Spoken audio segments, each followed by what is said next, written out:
Hello students. पिछले lecture में हमने स्पाइनल कॉर्ड या मेरुरज्जु की स्ट्रक्चर का अध्ययन किया था। स्पाइनल कॉर्ड या मेरुरज्जु किस प्रकार की संरचना होती है, कौन कौन से कार्य स्पाइनल कॉर्ड के द्वारा संपन्न किए जाते हैं। स्पाइनल कॉर्ड का पहला फंक्शन, पहला वर्क हमने पढ़ा था, यह शरीर के विभिन्न भागों से संदेशों को मस्तिष्क तक ले जाने में सहायक है और मस्तिष्क से जो सूचनाएं आएगी उन शरीर के अंगों के लिए उनको वापस लाने में सहायक है। इसके अलावा स्पाइनल कॉर्ड एक विशेष प्रकार की क्रिया को संपन्न कराता है जिसे हम रिफ्लेक्स एक्शन या प्रतिवर्ती क्रिया कहते हैं। रिफ्लेक्स एक्शन या प्रतिवर्ती क्रिया के नाम से उन क्रियाओं को जाना जाता है। अब रिफ्लेक्स एक्शन क्या होता है? ऐसी क्रियाएं होती है रिफ्लेक्स एक्शन जो बिना सोचे समझे संपन्न की जाती है, यानी जिसमें सोचा नहीं जाता है, बिना सोचे हुए ही जिन क्रियाओं को संपन्न किया जाता है। इनवॉलेंट्री होती है, अनैच्छिक प्रकार की ये क्रियाएं होती है। सीएनएस का इसमें स्पाइनल कॉर्ड वाला भाग इसके अंदर शामिल रहता है। जैसे ही कोई स्टिमुलस या उद्दीपन मिला तो ये ऑटोमेटिक होने वाली क्रियाएं होती हैं जिन्हें हम रिफ्लेक्स एक्शन या प्रतिवर्ती क्रियाएं कहते हैं। तो आज का हमारा टॉपिक है रिफ्लेक्स एक्शन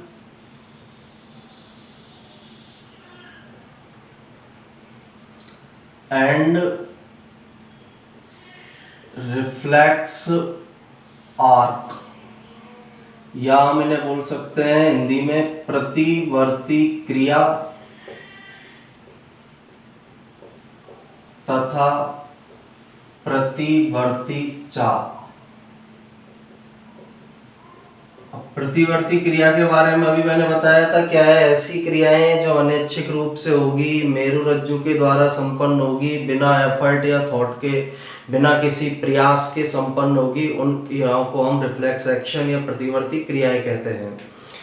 सेकंड, इसके एग्जाम्पल की हम बात करें, जैसे किसी नुकीली वस्तु के चुभने पर हाथ को हटाया जाना। जैसे नुकीली वस्तु चुभती है हम हाथ को तुरंत हटा लेते हैं, रिफ्लेक्स एक्शन का एग्जाम्पल है। किसी गर्म वस्तु पर हाथ लगाने पर हाथ को हटा लेना, ये रिफ्लेक्स एक्शन का एग्जाम्पल है।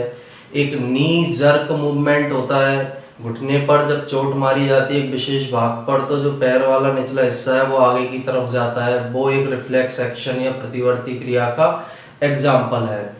अब इस प्रतिवर्ती क्रिया में मेनली होता क्या है? जैसे हम एक एग्जाम्पल लें, कोई गर्म वस्तु है उस पर हमने हाथ लगाया, तो गर्म वस्तु पर हाथ लगाने की जो क्रिया है उसे हम बोलेंगे स्टिमुलस, या स्टिमुलस को ही हम उद्दीपन बोल सकते हैं। स्टिमुलस या उद्दीपन कहा जाएगा। गर्म वस्तु पर हाथ लगा वो क्रिया स्टिमुलस या उद्दीपन कहलाती है। इस गर्म वस्तु को पहचानने के लिए हमारी स्किन में पेन रिसेप्टर पाए जाते हैं, यानी स्किन टच होगी उस गर्म वस्तु के, स्किन के जो पेन रिसेप्टर है उस स्टिमुलस को ग्रहण करेंगे। इनको ग्रहण करने के बाद ये जो रिसेप्टर है सेंसरी न्यूरॉन से मैसेज को स्पाइनल कॉर्ड वाले भाग में भेजते हैं, यानी गर्म वस्तु के उद्दीपन को इन रिसेप्टर ने ग्रहण किया और सेंसरी न्यूरॉन जो होते हैं, संदेश ले जाने वाले जो न्यूरॉन है, उद्दीपन को ले जाने वाले जो न्यूरॉन है, उनके द्वारा इस स्टिमुलस को मेरुरज्जु में भेजा जाता है। इसके बाद क्या होगा? जैसे ये स्टिमुलस की सूचना मेरुरज्जु स्पाइनल कॉर्ड में आएगी, ये इस मेरुरज्जु में उपस्थित मोटर न्यूरॉन को या चालक न्यूरॉन को उस गर्म वस्तु से हाथ हटाने के लिए प्रेरित करता है। तो सूचना आई, सूचना आने के बाद मोटर न्यूरॉन के पास मैसेज गया, मोटर न्यूरॉन से मैसेज को भेजा गया हाथ की मसल्स तक, जिन्हें हम इफेक्टर मसल्स बोलते हैं। प्रभावी मसल्स जिनको बोला जाएगा, जिन पर इफेक्ट होगा, उन इफेक्टर मसल्स पर हाथ जाएगा और हम हाथ को हटा लेंगे। तो हाथ को हटाने की क्रिया रेस्पॉन्स कहलाती है। तो एक पूरी की पूरी प्रोसेस संपन्न होगी। इस प्रोसेस में ब्रेन का कंट्रोल नहीं होता है, केवल स्पाइनल कॉर्ड से ये जो प्रोसेस है ये संपन्न की जाती है। यहाँ पर जब स्टिमुलस आता है तो एक मैसेज जरूर ब्रेन को भेजा जाता है कि हमारे शरीर ने या हाथ ने किसी गर्म वस्तु को हाथ लगा लिया है। बस ये मैसेज उस तक पहुंचाया जाएगा, यहाँ से इस मैसेज को ब्रेन या मस्तिष्क में पहुंचा दिया जाएगा मेरुरज्जु के माध्यम से। लेकिन इस पूरी प्रोसेस को, इस पूरी प्रक्रिया को कंट्रोल करने का कार्य स्पाइनल कॉर्ड करेगा।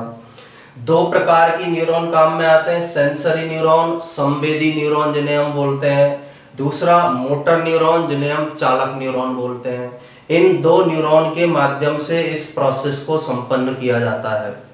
जैसे ही हाथ लगेगा गर्म वस्तु पर, जो स्टिमुलस मिला, पेन रिसेप्टर ने, स्किन के ने ग्रहण किया, सेंसरी न्यूरॉन से मैसेज मेरुरज्जु को पहुंचाया, मेरुरज्जु मोटर न्यूरॉन को स्टार्ट करता है, उसको उत्तेजित करता है, मोटर न्यूरॉन हाथ की मसल्स पर काम करेगा और हम हाथ को हटा लेंगे, यानी स्टिमुलस का रेस्पॉन्स प्राप्त हो जाता है।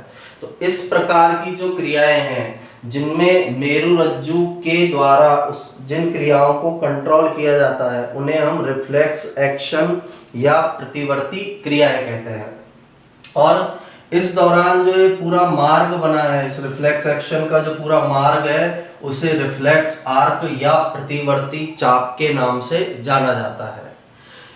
तो रिफ्लेक्स एक्शन के अंदर एक सेंसरी न्यूरॉन होता है, एक मोटर न्यूरॉन होता है, इफेक्टर मसल्स होती है, पेन रिसेप्टर्स होते हैं, स्टिमुलस होता है और रेस्पॉन्स होता है, और इन सबके द्वारा प्रतिवर्ती क्रिया को संपन्न किया जाता है। अब प्रतिवर्ती क्रिया की यदि हम डेफिनेशन बोलें, एक ऐसी प्रोसेस है जो पेरिफेरल नर्वस सिस्टम या परिधीय तंत्रिका तंत्र, परिधीय तंत्रिका तंत्र के उद्दीपन से प्रारंभ होगी। परिधीय तंत्रिका तंत्र हम पिछले लेक्चर में पढ़ चुके हैं। स्पाइनल कॉर्ड से जो नर्व्स निकल रही है पूरी बॉडी में जा रही है वो परिधीय तंत्रिका तंत्र बनाती है। तो ऐसी प्रोसेस जो परिधीय तंत्रिका तंत्र के उद्दीपन से प्रारंभ होती है, अनैच्छिक होती है या इनवॉलेंट्री होती है, अनैच्छिक प्रकार की होगी, हमारी इच्छा का नियंत्रण नहीं होता है, अचानक से होगी तो हम अपने हाथ को हटा लेते हैं, बिना किसी एफर्ट और विचार के होती है, बिना सोचे हुए होती है, बिना सोचे हुए संपन्न होती है, बिना उसमें सोचा नहीं जाता है, लगा हाथ तो तुरंत हम हटा लेंगे, सोचेंगे नहीं, कोई थॉट नहीं आएगा, कोई एफर्ट नहीं आएगा उसके अंदर, और जिसके अंदर केंद्रीय तंत्रिका तंत्र का मेरुरज्जु भाग शामिल होता है, उस क्रिया को प्रतिवर्ती क्रिया या रिफ्लेक्स एक्शन कहते हैं। तो ऐसी पूरी प्रोसेस जो परिधीय तंत्रिका तंत्र के उद्दीपन से अनैच्छिक रूप से बिना सोचे समझे मेरुरज्जु के द्वारा संपन्न होगी, उस एक्शन को, उस क्रिया को रिफ्लेक्स एक्शन या प्रतिवर्ती क्रिया के नाम से जाना जाता है। एग्जाम्पल अभी मैंने बताया, किसी गर्म वस्तु को छूने पर हाथ हटा लेना, नुकीली वस्तु पर हाथ लगने पर हाथ हटा लेना, नी जर्क जो रिफ्लेक्शन होता है, पटेलर जो रिफ्लेक्स होता है, इसे हम अभी आगे पढ़ेंगे। नी जर्क रिफ्लेक्स, ये वाला डायग्राम उसका है, वो एक प्रकार का कौन सा एक्शन है, रिफ्लेक्स एक्शन होगा। अब ये जो पूरा रिफ्लेक्स पाथवे है या जो रिफ्लेक्स आर्क है, रिफ्लेक्स आर्क क्या है, पूरी प्रतिवर्ती क्रिया जिस मार्ग से संपन्न हो रही है उसे बोला जाता है रिफ्लेक्स आर्क या प्रतिवर्ती चाप। तो पूरा जो प्रतिवर्ती चाप है उसके अंदर कम से कम एक तो एफरेंट न्यूरॉन का होना जरूरी है। पूरे प्रतिवर्ती चाप में एक एफरेंट न्यूरॉन का होना आवश्यक होता है, एक इसके अंदर एफरेंट न्यूरॉन का होना आवश्यक होता है, एक इसके अंदर कौन सा न्यूरॉन भी शामिल होगा, एफरेंट न्यूरॉन।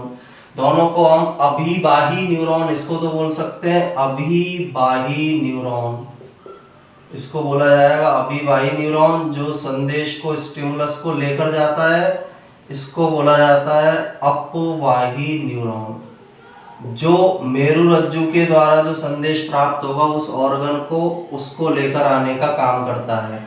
और ये दोनों किसके अंदर शामिल होते हैं, प्रतिवर्ती चाप में। एक जो प्रतिवर्ती चाप है उसके अंदर अभिबाही न्यूरॉन, कम से कम एक अभिबाही न्यूरॉन का होना जरूरी है जो रिसेप्टर का कार्य करेगा। यह एक प्रकार से किसका काम करता है, ग्राही का। यह जो अभिवाही न्यूरॉन है यह रिसेप्टर का काम करेगा, और एफरेंट न्यूरॉन या अपवाही न्यूरॉन जो है वो इफेक्टर का काम करेगा। इफेक्टर का काम इसके द्वारा किया जाता है, या रिजल्ट जो हमको मिलेगा, परिणाम जो मिलेगा, उसका काम इसके द्वारा संपन्न किया जाता है।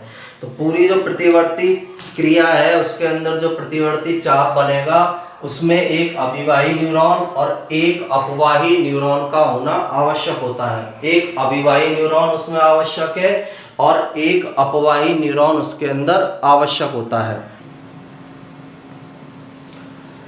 तो एक प्रतिवर्ती चाप के अंदर कम से कम एक अभिवाही न्यूरॉन का होना आवश्यक होता है, एक अपवाही न्यूरॉन का होना आवश्यक होता है। अभिवाही न्यूरॉन या सेंसरी न्यूरॉन स्टिमुलस को मेरुरज्जु तक लाने का काम करता है, ग्राही इसे हम बोल सकते हैं। और अपवाही न्यूरॉन मेरुरज्जु से संदेशों को प्रभावित जो अंग है उसकी मसल्स तक ले जाने का काम करेगा। तो एक अभिवाही न्यूरॉन, एक अपवाही न्यूरॉन एक प्रतिवर्ती चाप के अंदर या रिफ्लेक्स आर्क के अंदर होना जरूरी होता है, और दोनों आपस में मिलकर एक सीरीज बनाते हैं। ये पूरी एक सीरीज या श्रृंखला बनेगी जिससे प्रतिवर्ती क्रिया को या रिफ्लेक्स एक्शन को संपन्न कराया जाता है। इसके बाद जो अभिवाही न्यूरॉन है या एफरेंट न्यूरॉन जो है वो सेंसरी ऑर्गन से स्टिमुलस को प्राप्त करता है, यानी अभिवाही न्यूरॉन जो स्टिमुलस या उद्दीपन है उन उद्दीपनों को संवेदी अंगों से प्राप्त करेगा।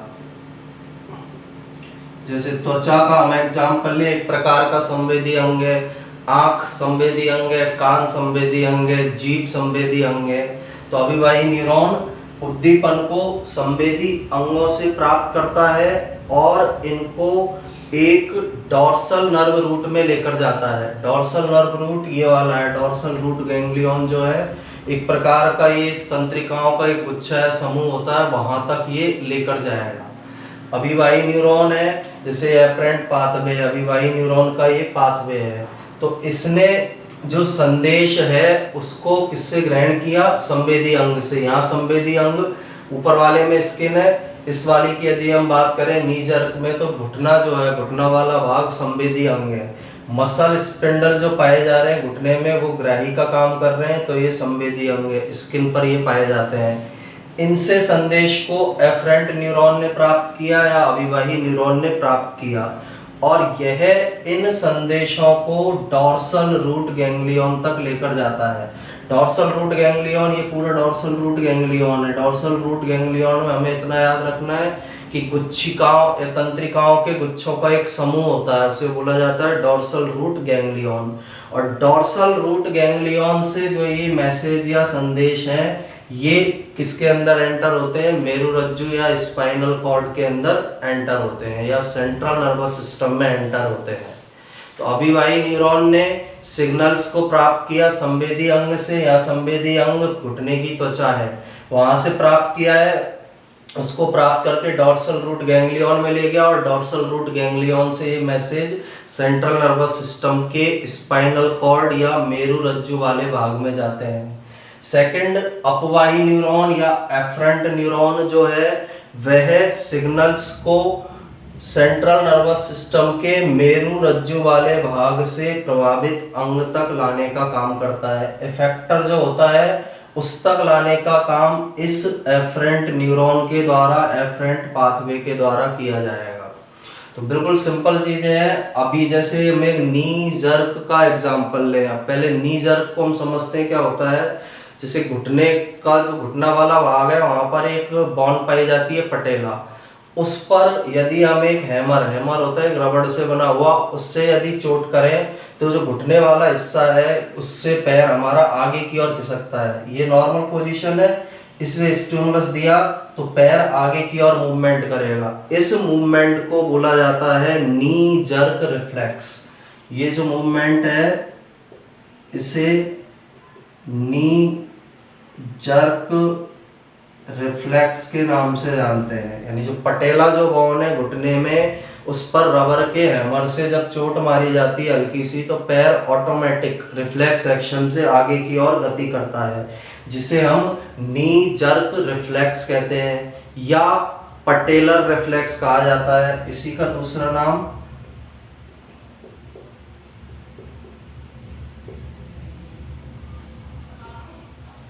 पटेलर रिफ्लेक्स होगा। पटेला हड्डी है, इसलिए इसको रिफ्लेक्स को किस नाम से भी जाना जाता है? पटेलर रिफ्लेक्स के नाम से भी इस प्रतिवर्ती क्रिया को या रिफ्लेक्स को जाना जाता है। तो नी जर्क रिफ्लेक्स इसे बोला जाएगा या पटेलर रिफ्लेक्स के नाम से इसे जाना जाता है।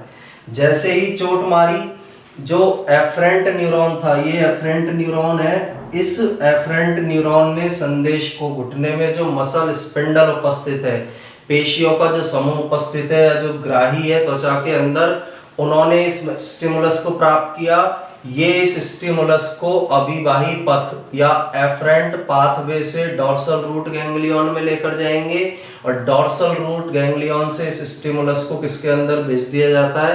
मेरुरज्जु या स्पाइनल कॉर्ड के अंदर। मेरुरज्जु में ये स्टिमुलस आएगा। इसके अकॉर्डिंग मेरुरज्जु क्या करता है? जो मेरुरज्जु के अंदर मोटर न्यूरॉन है, उसके द्वारा संदेश को वापस यहाँ पर भेजा जाता है। जो हमारा घुटना वाला भाग है जहाँ पर चोट मारी गई है, वहां पर मोटर न्यूरॉन उस घुटने को आगे की ओर मूवमेंट का मैसेज लेकर आता है। और जो मोटर न्यूरॉन या अभिवाही न्यूरॉन, अपवाही न्यूरॉन, एफरेंट न्यूरॉन का जो पाथवे है उसे एफरेंट पाथवे कहते हैं। इससे ये मैसेज लेकर आएगा और इस मैसेज के कारण जो हमारा पैर का निचला हिस्सा है, घुटने से निचला हिस्सा, वो आगे की तरफ मूवमेंट करता है, यानी यहाँ स्टिमुलस का रेस्पॉन्स होता है। इस प्रकार की क्रिया को या प्रतिवर्ती क्रिया को हम नी जर्क रिफ्लेक्स या पटेलर रिफ्लेक्स के नाम से इसे जानते हैं। तो यहाँ दो प्रकार के न्यूरॉन प्रमुख रूप से सहायक है, एक अभिवाही न्यूरॉन, एफरेंट न्यूरॉन या सेंसरी न्यूरॉन भी इसे बोला जाता है। दूसरा एफरेंट न्यूरॉन, अपवाही न्यूरॉन या मोटर न्यूरॉन के नाम से भी इसे जाना जाता है। जो अभिवाही न्यूरॉन का रास्ता है जिससे वो जाएगा, एफरेंट पाथवे कहलाएगा। अपवाही न्यूरॉन जिस रास्ते से आएंगे उसे एफरेंट पाथवे के नाम से उसे जाना जाता है। और यहाँ पर स्टिमुलस और रेस्पॉन्स यानी उद्दीपन और प्रतिक्रिया आपस में मिलकर एक रिफ्लेक्स बनाते हैं। ये पूरा एक रिफ्लेक्स बनेगा। ये जो पूरा रिफ्लेक्स बना है, इस रिफ्लेक्स को हम नी जर्क रिफ्लेक्स या पटेलर रिफ्लेक्स कहते हैं। तो ये हमारी बॉडी के अंदर मेरुरज्जु के द्वारा कंट्रोल होने वाली प्रतिवर्ती क्रिया या रिफ्लेक्स एक्शन होती है। अब नी जर्क वाले को हम एक बार समझते हैं। डायग्राम में क्या क्या है? स्टिमुलस एक रबर का हैमर होता है, रबर का हिस्सा, मोटा हिस्सा रहता है जिससे घुटने पर चोट मारी जाती है। मसल स्पिंडल या रिसेप्टर, पटेला वाले जिस भाग पर हम चोट मार रहे हैं घुटने पर, पटेला अस्थि पर, वहां पर जो इस उद्दीपन को ग्रहण करेंगे वो पेशियों का समूह होता है, उसे मसल स्पिंडल या रिसेप्टर कहेंगे।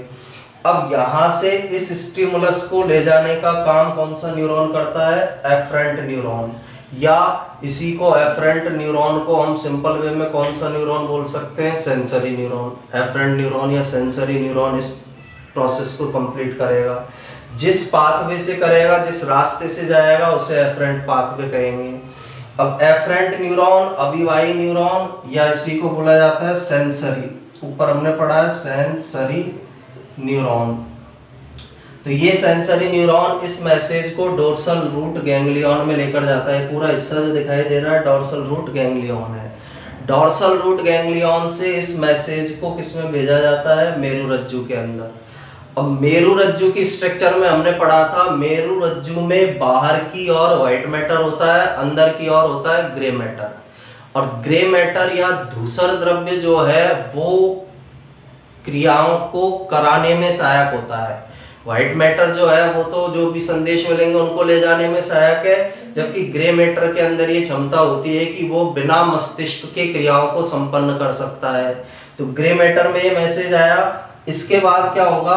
एक मैसेज तो मस्तिष्क में भेज दिया जाएगा कि घुटने वाले भाग पर चोट मारी गई है।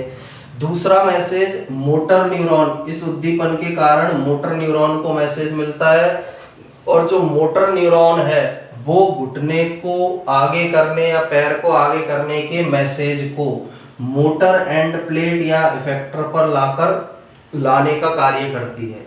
यानी जैसे ही चोट लगेगी पैर ऑटोमेटिक आगे जाएगा। तो ये प्रोसेस जो है ये मोटर न्यूरॉन के द्वारा संपन्न की जाएगी। मोटर न्यूरॉन पैर को आगे करने का मैसेज मोटर एंड प्लेट या इफेक्टर पर लाती है। पैर में जो स्थित है मोटर एंड प्लेट, वहां पर लेकर इसके द्वारा इस संदेश को लाया जाता है।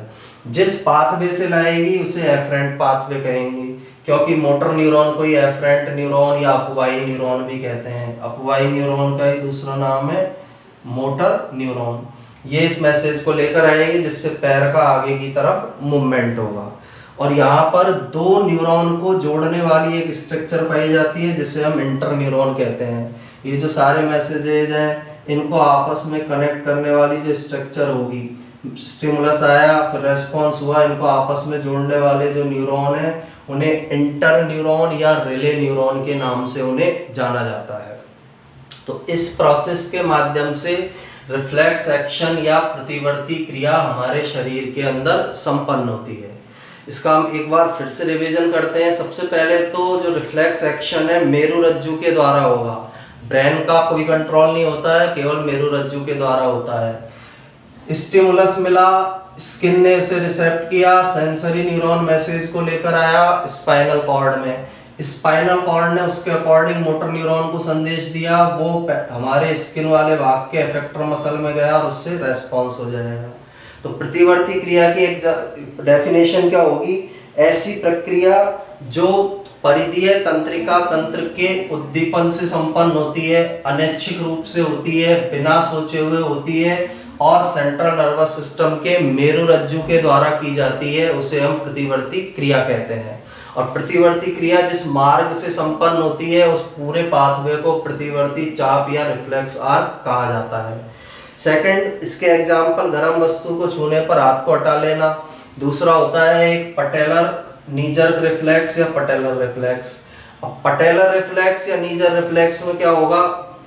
सबसे पहले तो जो रिफ्लेक्स आर्क या पाथवे है, दो प्रकार के न्यूरॉन उसके अंदर होना जरूरी है, अफरेंट न्यूरॉन, अभिवाही न्यूरॉन या सेंसरी न्यूरॉन, और दूसरे प्रकार के एफरेंट न्यूरॉन, अपवाही न्यूरॉन या मोटर न्यूरॉन। ये दोनों आपस में मिलकर एक मार्ग बनाएंगे जिसे हम रिफ्लेक्स आर्क या प्रतिवर्ती चाप कहते हैं। सेकंड, जो एफरेंट न्यूरॉन है, अभिवाही न्यूरॉन जो है, वो स्टिमुलस या संदेशों को सेंसरी ऑर्गन या संवेदी अंगों से प्राप्त करेगा। उन सूचनाओं को डॉर्सल रूट गैंग्लियन में लेकर जाता है और डॉर्सल रूट गैंग्लियन से सूचनाएं सीएनएस के मेरुरज्जु वाले भाग के अंदर आती है। क्योंकि मेरुरज्जु में इसलिए आ रही है क्योंकि ये रिफ्लेक्स एक्शन है, रिफ्लेक्स एक्शन मेरुरज्जु के द्वारा किया जाता है। एफरेंट जो न्यूरॉन है या अपवाही न्यूरॉन या मोटर न्यूरॉन जो है, वो इस मेरुरज्जु से संदेश को प्रभावी भाग तक ले जाने का कार्य करता है। और एफरेंट तथा इफरेंट दोनों न्यूरॉन के द्वारा मिलकर एक मार्ग बनाया जाता है जिसे हम प्रतिवर्ती चाप कहेंगे। स्टिमुलस और रेस्पॉन्स, उद्दीपन और प्रतिक्रिया दोनों आपस में मिलकर एक रिफ्लेक्स आर्क का या प्रतिवर्ती चाप का निर्माण करती है। और इसका सबसे अच्छा एग्जाम्पल नी जर्क रिफ्लेक्स होता है। नी जर्क रिफ्लेक्स में जब हम पैर वाले भाग, घुटना वाला जो भाग है उस पर रबर के हैमर से चोट करते हैं तो पैर आगे की तरफ ऑटोमेटिक मूवमेंट होता है, उसे हम नी जर्क रिफ्लेक्स कहते हैं। इसके अंदर क्या हुआ? स्टिमुलस दिया, रबर के हैमर से इस पर चोट मारी पटेला पर, इस हड्डी के नीचे, स्किन के नीचे जो मसल स्पिंडल है, रिसेप्टर है, वो उस उद्दीपन को ग्रहण करेंगे। एफरेंट जो न्यूरॉन या अभिवाही सेंसरी न्यूरॉन एफरेंट पाथवे से इन मैसेज को डॉर्सल रूट गैंग्लियन में ले जाएगा, जहां से ये मेरुरज्जु के ग्रे मैटर वाले भाग में आते हैं। और ग्रे मैटर वाले भाग में जब ये आ जाएंगे उसके अकॉर्डिंग मेरुरज्जु मोटर न्यूरॉन के माध्यम से उसकी प्रतिक्रिया या रेस्पॉन्स को मोटर एंड प्लेट या इफेक्ट करने वाले अंग पर या क्रिया करने वाले भाग पर भेजता है, जिससे कि पैर का आगे की तरफ मूवमेंट होता है, यानी कि रेस्पॉन्स होता है। और एफरेंट न्यूरॉन, इफरेंट न्यूरॉन, अभिवाही न्यूरॉन, अपवाही न्यूरॉन, इन दोनों को जोड़ने का कार्य इंटर न्यूरॉन के द्वारा किया जाता है। और ये पूरी प्रोसेस नी जर्क रिफ्लेक्स या पटेलर रिफ्लेक्स के नाम से जानी जाती है। तो ये प्रतिवर्ती क्रिया और प्रतिवर्ती चाप के बारे में है। इसके बाद हम नेक्स्ट चैप्टर के अंदर जो हमारे सेंसरी ऑर्गन्स पाए जा रहे हैं, जैसे आँख है, कान है, दो प्रमुख अंगों का अध्ययन करेंगे और कुछ पॉइंट हम त्वचा स्किन वाले भाग का अध्ययन करेंगे। नाक के अंदर किस प्रकार से संवेदनाओं को ग्रहण किया जाता है, त्वचा के द्वारा किस प्रकार से संवेदनाओं को ग्रहण किया जाता है, उसका अध्ययन करेंगे। इसके आगे हम उसे कंटिन्यू करेंगे।